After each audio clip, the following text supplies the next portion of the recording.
Et ça te permet de vivre différemment sur la terre. Voilà pourquoi plusieurs prêtres catholiques sont plus spirituels que plusieurs pasteurs. Parce qu'eux connaissent la doctrine, ils connaissent la loi, ils connaissent ne déplacez pas les bornes, composez les pères. Mais j'ai vu un pasteur qu'on a bouffé par les sorciers. Aujourd'hui, on a une génération de jeunes qui s'élèvent. Ils prêchent fort. Ils connaissent la Bible fort. Ils lisent des livres forts. Ils font des formations en ligne. Si tu ne t'adaptes pas à continuer à écouter Dieu, tu seras dépassé. Parce que quand tu n'es pas inspiré, tu vas expirer. Grave dans cette saison, c'est que beaucoup d'enfants de Dieu sont des chrétiens. Mais beaucoup d'enfants de Dieu ne sont pas spirituels.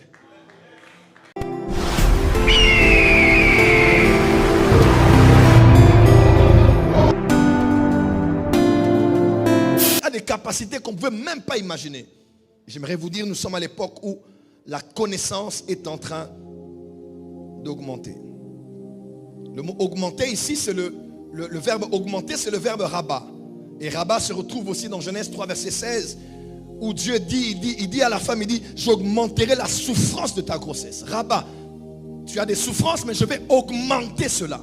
Je vais amplifier, je vais augmenter cela en intensité. Tu vas souffrir plus que ce que tu étais censé souffrir. C'est rabat.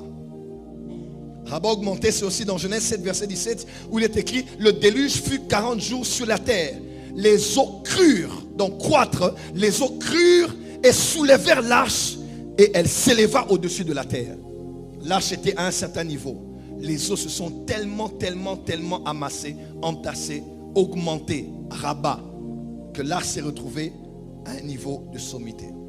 Dis avec moi, rabat. Ma prière ce soir, que Dieu puisse rabat la connaissance qui est en toi. Qu'il puisse rabat la connaissance du monde spirituel. Qu'il puisse rabat la connaissance des capacités que tu as.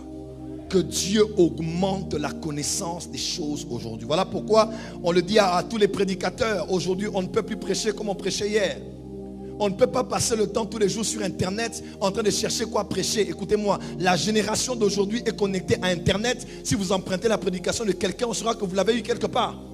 Il est temps de revenir en tant que ministre de l'autel au bas des pieds du Seigneur, devant le trône de grâce pour avoir les derniers arrivages du ciel.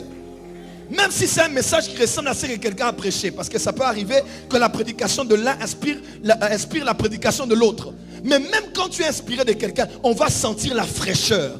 On va sentir la nouveauté. On va sentir que ça vient tout droit de Dieu. C'est une parole réma du moment même. Une vérité présente adressée à l'église. Sinon alors les gens mangent des bidorma, comme on dit chez les Quinois. Et les gens ont des indigestions spirituelles, ont des diarrhées spirituelles. Parce qu'on ne prend que les prédications d'hier, on les réchauffe un peu, on y met un peu 2-3 nouveaux témoignages et on donne aux gens parce qu'on est fainéant d'aller à la montagne, d'aller à genoux, d'aller assis, d'aller en jeûnant pour chercher Dieu et l'entendre. Aujourd'hui, on a une génération de jeunes qui s'élèvent. Ils prêchent fort. Ils connaissent la Bible fort. Ils lisent des livres forts. Ils font des formations en ligne. Si tu ne t'adaptes pas à continuer à écouter Dieu, tu seras dépassé. Parce que quand tu n'es pas inspiré, tu vas expirer. Voilà pourquoi chaque saison, il faut se battre pour rester connecté à Dieu. Qu'est-ce que tu dis pour l'église? Et tant que je n'ai pas entendu, je ne prêcherai pas. Je préfère recevoir de lui la parole du moment que de continuer à entretenir les gens sur les choses de temps en temps. Ils vont lire et la connaissance va augmenter. Et l'une des connaissances qui a augmenté en ces derniers jours, c'est la connaissance du monde des esprits. Depuis Genèse, depuis même après l'époque de Adam et Ève, dans les plus anciennes civilisations comme ce qu'on appelle les Sumériens, les Babyloniens, les Égyptiens, les hommes avaient des connaissances déjà du monde spirituel. Avec la venue des anges déchus dans Genèse 6, qui sont venus, qui ont aussi, comme dans certaines histoires juives, on dit, ils ont enseigné aux hommes les technologies du monde spirituel, l'astrologie, comment lire les lignes qu'il y a sur la main, comment ouvrir des portes avec le monde des esprits. À l'époque là déjà, il y a des esprits qui étaient venus et qui enseignaient aux hommes l'art même de la médecine. Même les make-up que l'on voit là, ce sont des esprits qui ont enseigné ça aux hommes. Il y a eu Même à Cana où les enfants d'Israël devaient entrer, Dieu mettait en garde, il disait, il y a des gens qui pratiquent là-bas la sorcellerie. Il y a des gens qui connaissent la sorcellerie, qui connaissent la magie, qui évoquent les esprits, qui annoncent l'avenir par les esprits qu'il y a auprès des morts. Quand Samuel était près de Saül comme étant son mentor, il avait fait taire la voix de ceux qui travaillaient avec les esprits des morts, au point où il n'en restait qu'une qui était même exilée. Il fallait que Saül, déchu de Dieu, puisse aller chercher cette femme pour invoquer l'esprit de Samuel. Parce que sur toutes ces terres-là, il y a des hommes qui étaient en contact avec des esprits. Et même, n'oubliez pas, Israël sort d'Égypte par la main de Dieu, mais par l'entremise de Moïse. Moïse était un grand prophète. Moïse incarne même la loi de l'Ancien au Nouveau Testament. Il est le seul parmi les deux de l'ancienne alliance aussi avec Élie qui ont rencontré le Seigneur dans Matthieu chapitre 17. Moïse sort avec Israël.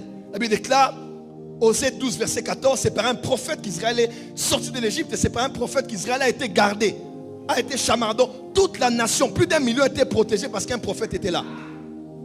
Alors quand un roi s'est levé dans le nombre, il a dit, pour vaincre ce peuple-là qui ont vaincu la grande Égypte, la Chine de l'époque, l'Inde de l'époque, les États-Unis, la Russie de l'époque, ils ont dit, il faut qu'on ait aussi quelqu'un qui est au même niveau que Moïse. Ils ont trouvé Balaam. On n'a pas demandé les services de Balaam parce que c'était un petit garçon. Balaam était qui? Aujourd'hui, c'est un débat théologique. Était-ce un voyant, magicien, ou bien c'était un prophète? Balaam était un intermédiaire. Oui, Balaam, il savait. Oh, on a invité Balaam pour qu'il fasse les imprécations et les enchantements. Il a dit, j'ai essayé, mais l'enchantement ne peut rien contre Jacob. Ni la divination, il connaissait les techniques divinatoires. Il connaissait les pratiques d'envoûtement. Il connaissait les rituels à faire, les esprits invoqués. En même temps, il écoutait aussi la voix du Dieu d'Israël. En même temps, il connaissait le mystère de où passer, géographiquement parlant, les autels. Faire des sacrifices pour quadriller dans une géométrie particulière et maudire Israël.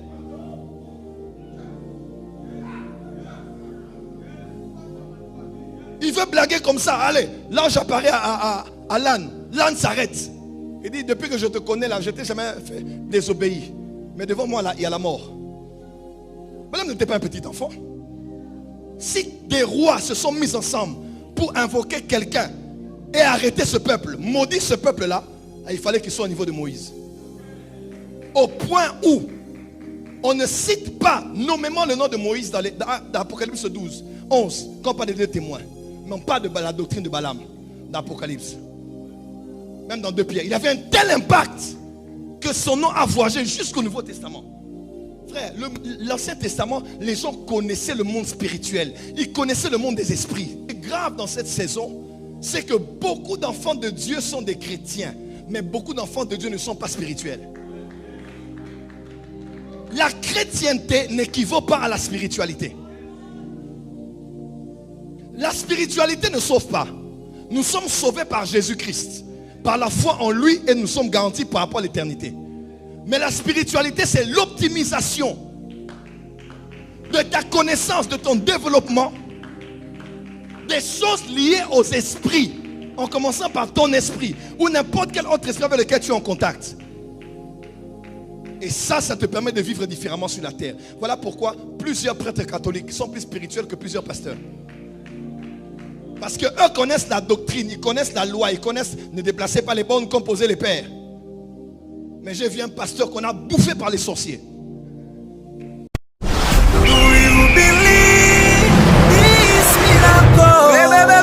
Supernatural dunamis power. Rakoto.